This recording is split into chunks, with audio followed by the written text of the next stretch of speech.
If you're not consistent, you will never get the grades, no matter how smart you are. But that does not mean you to be grinding 6, 7, 8 hours a day in your studying. And I know this because I'm predicted 4 stars in my A-levels, but only studying 3 to 4 hours per day. So in this video today, I'll be showing you the 3 simple things that will make you a lot more consistent, so it's no longer a struggle and will make you get your dream grades too. Quick heads up before we start, on A-level results day this year, so August 14th, I'm releasing a 90-minute masterclass for students in year 10 to year 13 to create the perfect personalized revision system, and that's the only one you'll ever need to use to get your dream grades.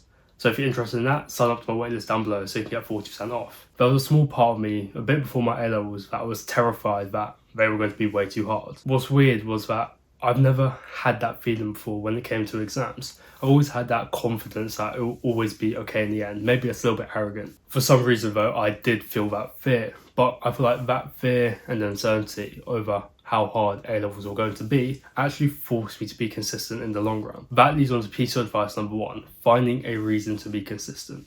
Most people on YouTube would stop there with that piece of advice. Of course, you have to go off and find your own reason. But to give you a little bit more support, I feel like there are 3 types of reason that you could use that will help you become more consistent. The first one being emotional, second one being a goal-related reason, and the third one being a value-related reason. I had all 3, and the more reasons you have, the better. So an emotional reason was the fear that I had about how hard my exams were going to be. The goal-related reason was I wanted to get 4 A stars my A-level, so getting my predicted grades. And the value-related reason was I want to work as hard as possible to achieve as good as possible in my exams. By having those reasons, that made every single day quite a bit easier because I knew I was doing work for a purpose.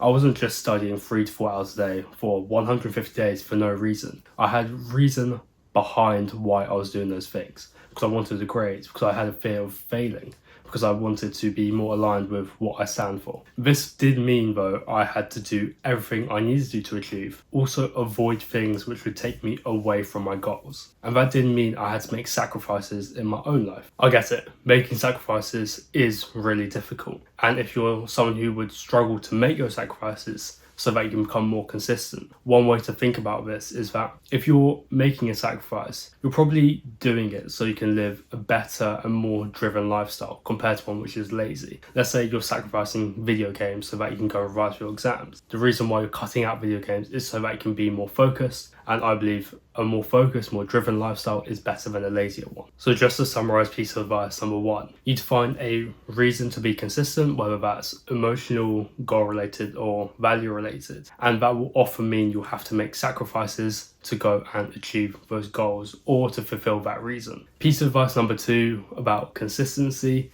is make fewer decisions per day, and I'll explain that in a second. Every decision you make every single day requires some bit of brain power, whether that's from what am I going to wear today, what am I going to eat today, what am I going to study. That all requires a little bit of brain power, and that chips away at your energy every single day. This is something called decision fatigue, and there's been loads of studies by scientists about how making loads of decisions actually makes you more tired throughout the day, and you can kind of see why that would work. If you're constantly thinking about things you need to do, that just takes away your mental energy, and of course you'll be more tired. Given what I've said, another way to view consistency is that you need to have a certain amount of energy per day to complete your tasks. So to do the 3 to 4 hours of studying as I did for my A-levels. That requires a threshold energy. If you have energy which is below, it will require willpower to get the work done and you'll probably be less likely to do it. But if your energy is way above, then you're more likely to be consistent and do the things you need to do to get your grades. So making fewer decisions per day actually maximizes your energy throughout the day.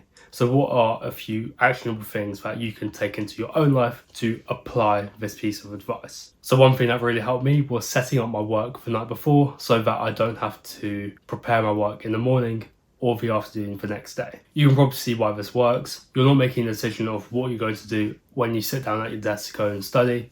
Instead, you've already made that decision, so you're not procrastinating or wasting energy or wasting time. You can just get straight onto your work. And this leads on to the next tip: work as soon as you wake up, or work first thing in the morning. By putting your most important task, the thing that requires the most amount of energy, first thing in the morning, means that work that you do first thing will be the most productive and will produce the highest quality because you have the most energy to commit to that task. And that kind of relates to what I said in piece of advice number 1. The reason why you put your work first is because you set your goal. You have a reason to do it first. I know loads of people who have the goal to do as well as possible in exams, but they don't work first thing in the morning, and I get quite confused by that. Instead of doing work first thing in the morning, they go and exercise, for example. By exercising first thing in the morning, you are taking quite a lot of your energy out of your body compared to if you work first thing in the morning. Yes, spending a lot of energy on your work means you'll be tired later on, but given your work is your main priority,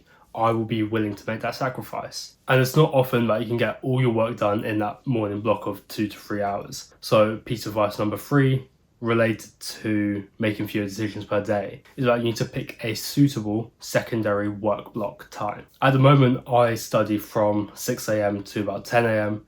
and my secondary block is from 3 to 5 p.m. With taking breaks and maybe my work just needs a little bit longer, the 6 to 10 a.m. in the morning probably isn't enough. So having a supplementary block, so an extra couple of hours in the afternoon spare to complete that work, means my work will get done. I've already made those decisions so that I can maximize my energy whilst I'm doing that work. So consistency can be helped by having a reason to be consistent and making fewer decisions per day so you have more energy. The final thing is more of a mindset tip, is that consistency does not always appear uniform, but when you zoom out, it does. So when I went through my exam timetable, I found out I studied on average 3.5 hours per day for 150 days.